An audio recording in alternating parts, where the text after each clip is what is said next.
Hello there. In this video, we're going to cover 2.3 subunit. And so the title of it, I like working outside. So here we're going to cover experience, expressing likes and dislikes, and vocabulary, work-related vocabulary. Also, we'll run to respond and ask more questions. So let's get started. So we have 2.5. Um, you have to listen to a man talking about his job, and you'll have to complete the sentences below. So let's take a look. Let's actually listen. Unit 2, Recording 5. I'm a marine biologist. I work mainly in the sea and also in the lab. The good things about my job are I like working outside. In fact, I can't stand sitting at a desk all day. So this job is perfect for me. What else? I absolutely love traveling. And I travel a lot, particularly in South America and Australia. Also, I don't like working in a team. I prefer working alone. And most of my time is spent alone, or just me and nature. What else? One thing that's very important. I don't mind getting my hands dirty. That's important in my work because it's a very practical job. You're working with animals and plant life the whole time. Also, I'm keen on learning new things. And you do learn all the time in this job. So overall, it's the perfect job for me. I couldn't do an office job because I hate working under pressure. And I'm not very keen on working for a company. I want to be my own boss.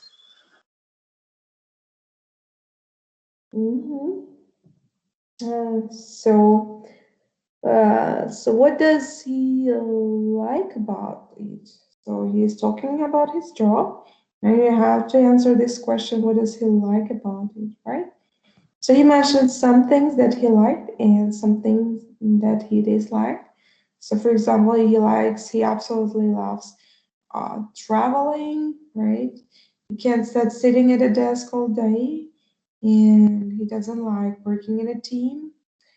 He doesn't mind getting his hands dirty, right? He's keen on learning new things. He hates working under pressure, and not very keen on working for a company, right? So here we have bold, phrases in bold. As you can see, these are in bold. And we have to find out which are positive ones, negative ones, right?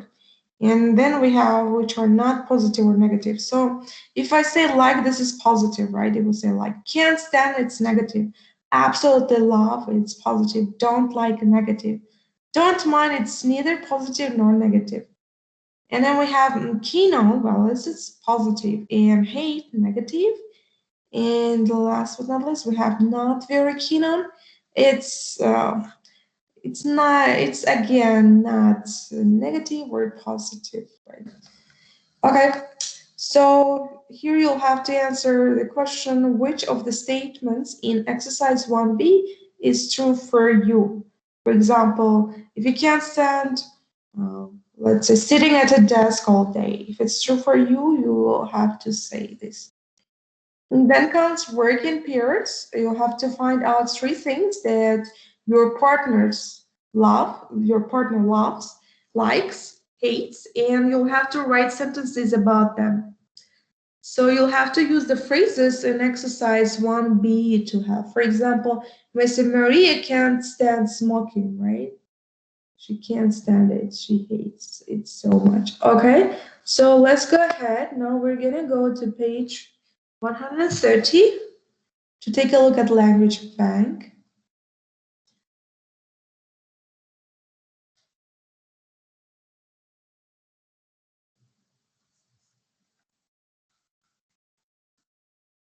Okay, so yes, this is expressing likes and dislikes, right?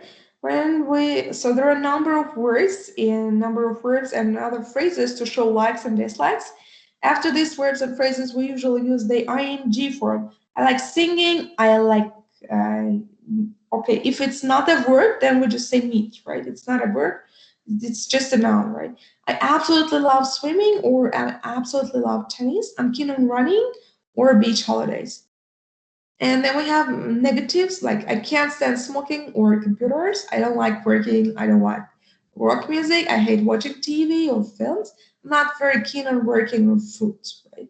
So what you have to know, it's like we can also use like plus infinitive as well. It's so common in American English. We say I like to go to bed early, right? So it's if you do it as a habit or choose to do it, I like to go to bed early. And here we have additional information like a note. I don't mind means it's okay for me, right? I don't like it or dislike it. It's okay. Okay, so hope it's clear. Let's go back.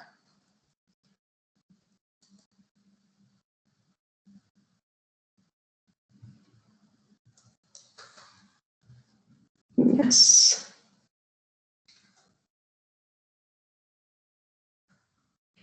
Mhm. Now we have types of work. Here we have, you have to work in pairs, look at the types of work below and answer the questions, right? So we have sales and marketing, retail, education, accounts, the fashion industry, the entertainment industry, the tourist industry, and the food industry.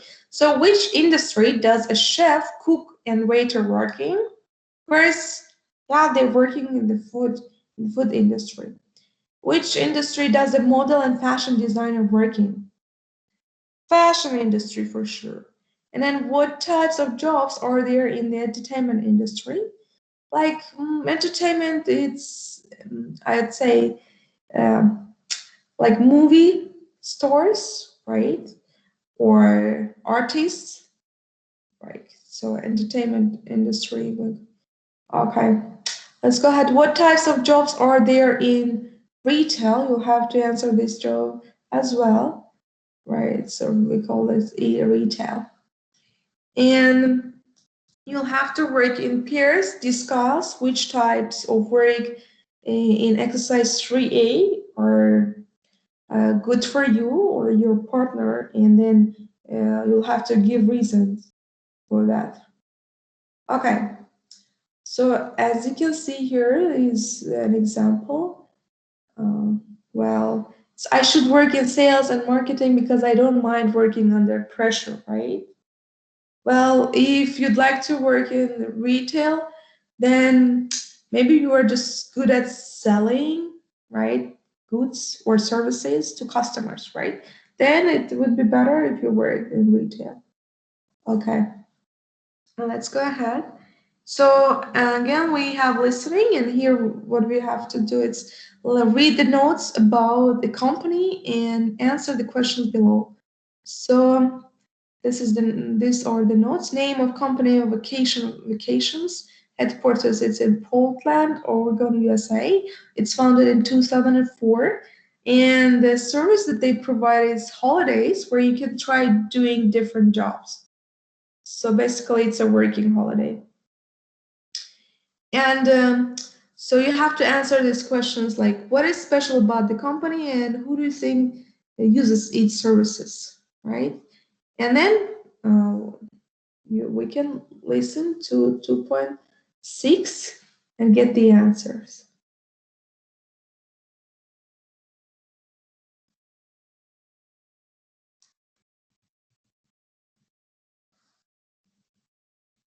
Unit 2, Recording 6.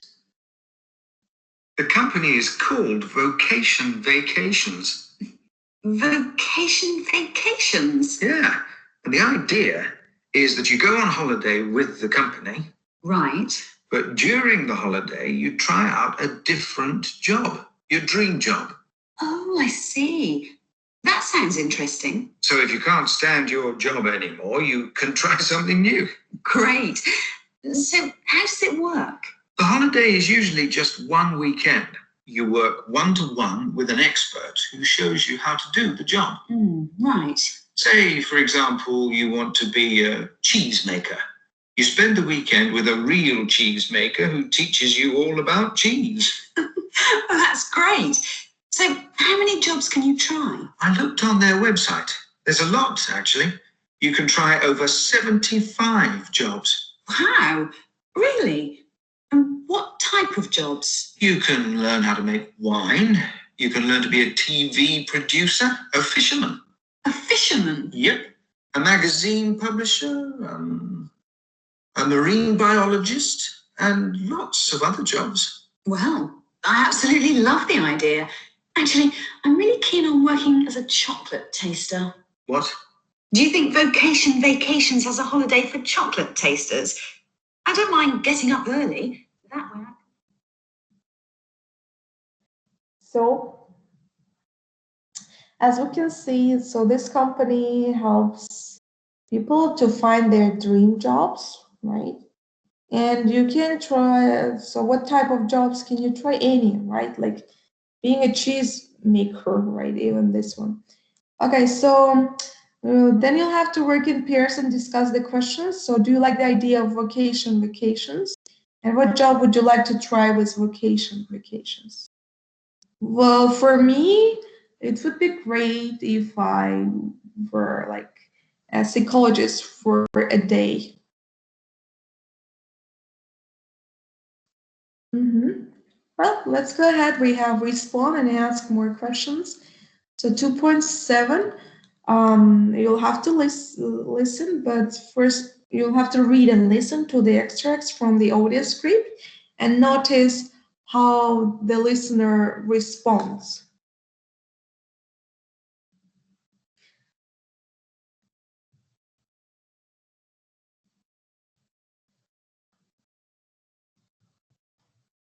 Unit 2, Recording 7. But during the holiday, you try out a different job, your dream job. Oh, I see. That sounds interesting. So if you can't stand your job anymore, you can try something new. Great. So, how does it work? The holiday is usually just one weekend. You work one-to-one with an expert who shows you how to do the job. Right. Say, for example, you want to be a cheesemaker. You spend the weekend with a real cheesemaker who teaches you all about cheese. That's great. So, how many jobs can you try? I looked on their website. There's a lot, actually. You can try over 75 jobs. Okay. So let's go ahead. So here we have some comments and questions, right? So in this audio script, we had comments like, "Oh, I see. That sounds interesting," right? Or "Great. So how does it work?" Right. That's great. So how many jobs can you try? Then we have answers, right? Questions, right? So how does it work? So how does it work? So how many jobs can you try, right? These are questions. Okay, let's go ahead. So again, this is a pair work. Student A will have to complete sentences 1 to 4, and student B complete sentences from 5 to 8. So, for example, I got a new job as a psychologist or as an architect, right? Yesterday, I bought a new car, a new machine. Okay, to do something. I'm going on holiday to Venice. Last night I saw, so basically you'll have to insert the blank spaces, giving your own answers. And for example, the first one has been done for you. I just got a new job as a ski instructor. Really, when do you start? So in this, so student A read a sentence and student B has to respond, right, and ask a follow-up question as well. Well, then comes speaking part. Here again, we'll have to work in pairs, plan a new vacation for vacations. Make notes on the career, necessary likes and dislikes, and where the vacation is. Okay, so then you'll have to sell your vacation, right? So it's like you'll have to find buyers, potential buyers. So it's like, do you like taking risks? You have to give like these kind of questions. Are you keen on working flexible hours? I have a perfect vacation for you. Vacation. Let's go ahead. So that's it.